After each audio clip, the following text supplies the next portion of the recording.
Europe 1 Soir Week-end. 19h, 21h, Pascal de la Tour du Pin. Alors, on ne va parler que de ça cette semaine, le 49.3, le budget. François Bayrou, qui joue gros quand même, qui joue très très gros. C'est sûr. Donc il va dégainer un premier 49.3 demain, un deuxième 49.3 en fin de semaine, pour faire simple. Et on ne sait pas quelle est la position du PS ou du RN qui se font désirer. Les autres, on le sait, puisque la France Insoumise va déposer des motions de censure qui seront ralliées par les communistes et les écologistes. Voilà. La France Insoumise, c'est facile. De toute façon, depuis le début, ils veulent faire tomber ce gouvernement.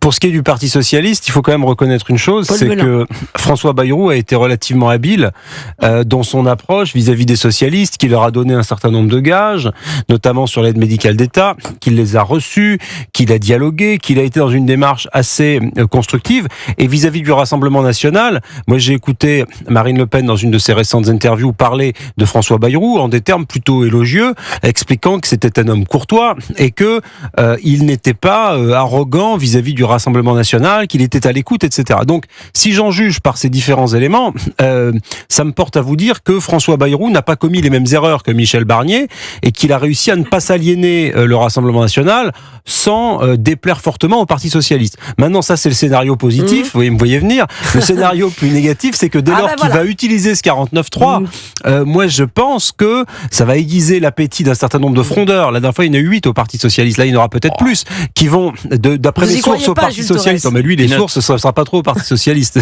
Ça, c'est plutôt moi l'expert socialiste. Ah oui, ça c'est pour être un expert socialiste. Vous êtes un expert socialiste, notamment en économie. Non, je taquine notre ami Jules, mais il est vrai que il y a au Parti Socialiste plusieurs lignes, que les électeurs du Parti Socialiste et une partie des sympathisants veulent que le PS aille à la censure, que beaucoup ne comprennent pas que le PS soit plus constructif que la France Insoumise ou les écolos. Donc, Olivier Faure, il va être sous sa base. Donc, si vous voulez, ça va être quand même un peu compliqué, à mon avis, cette affaire. Oui, ça va pas être si simple. Donc, après ce soliloque de Paul Melun, on dirait que Jules Torres je vais vous raconter les dernières tractations, ce qu'il se passe.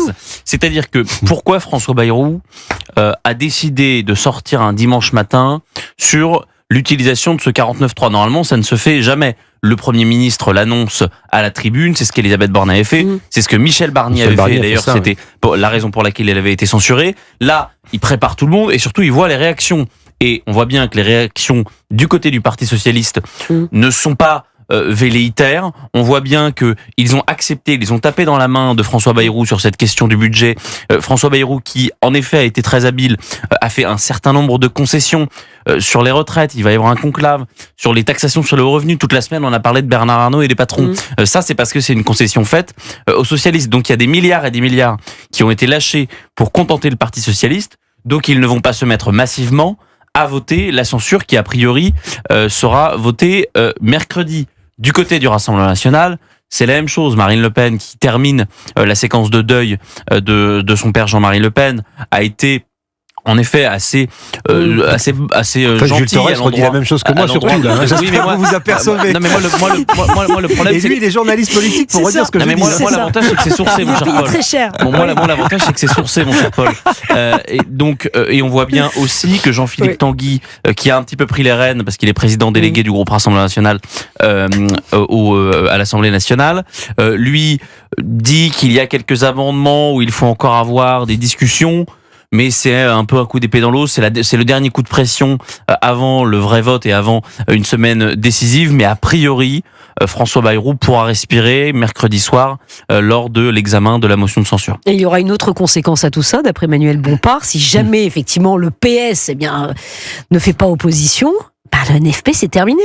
S'ils ne votent pas à la motion de censure, les députés socialistes, ils auront procédé à un changement d'alliance, c'est-à-dire qu'ils seront dans un soutien sans participation au gouvernement de François Bayrou.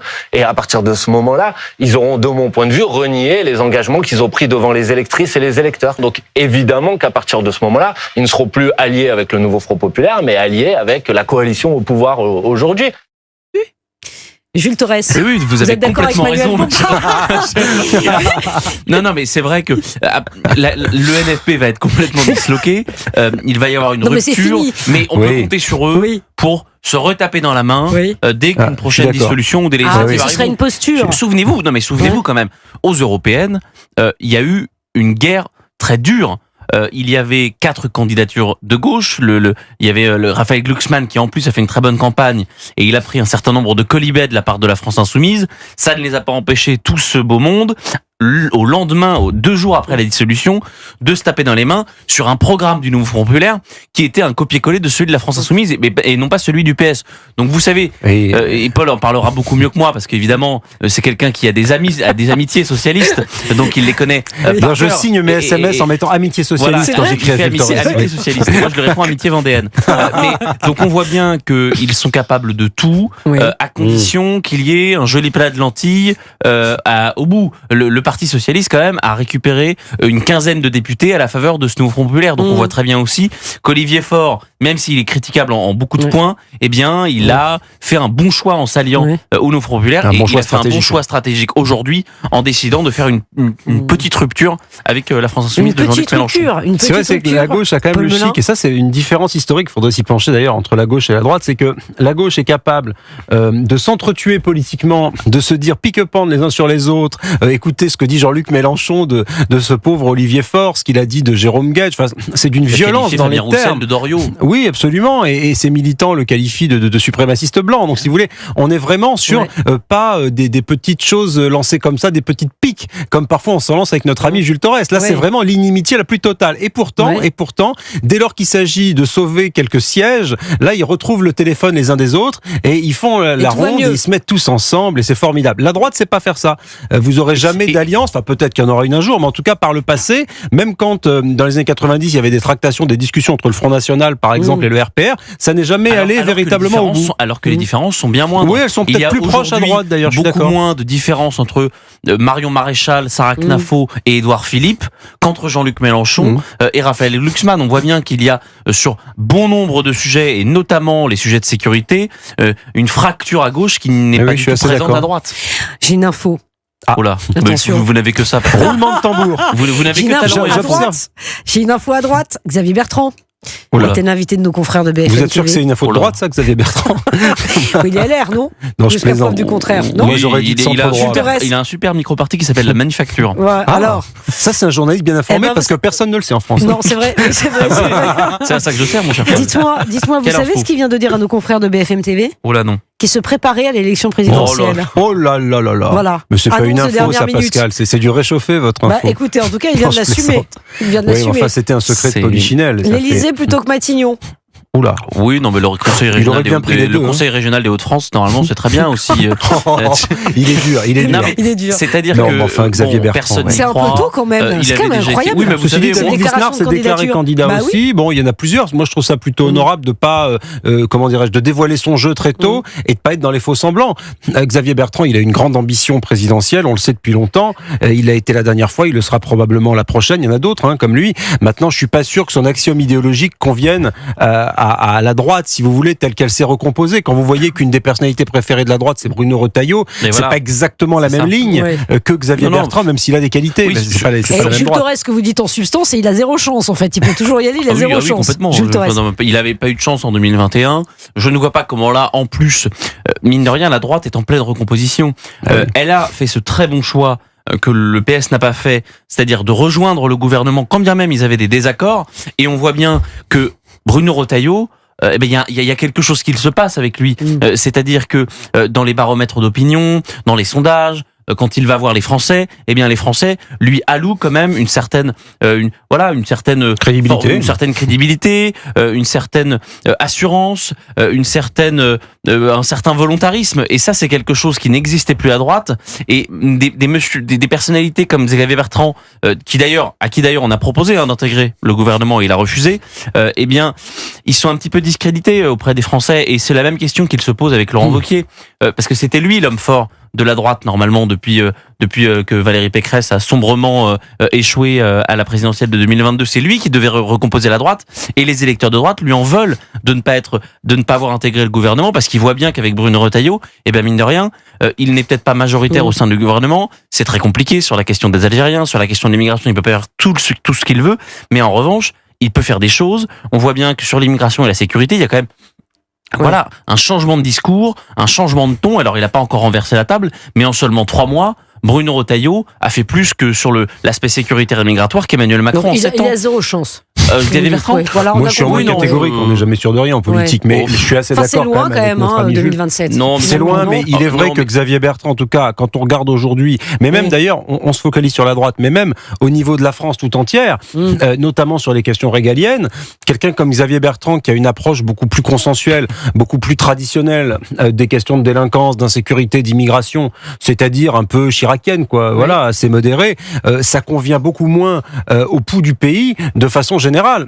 Prenez par exemple Gérald Darmanin, qui lui est plutôt dans le bloc central. Il est un peu comme Bruno Retailleau, il fait sa popularité là-dessus. Sûr, Gabriel Attal n'a jamais été aussi populaire que lorsqu'il a fait interdire la baya à l'école. Oui. Donc, à un moment donné, il y a dans le pays une lame de fond populaire sur ces questions-là qu'il convient d'entendre. Et le reproche que moi je fais personnellement à Xavier Bertrand, c'est qu'il ne veut pas l'entendre. Et non seulement il veut pas entendre cette lame de fond, mais ensuite il s'en insurge expliquant que tout ça appartient à l'extrême droite.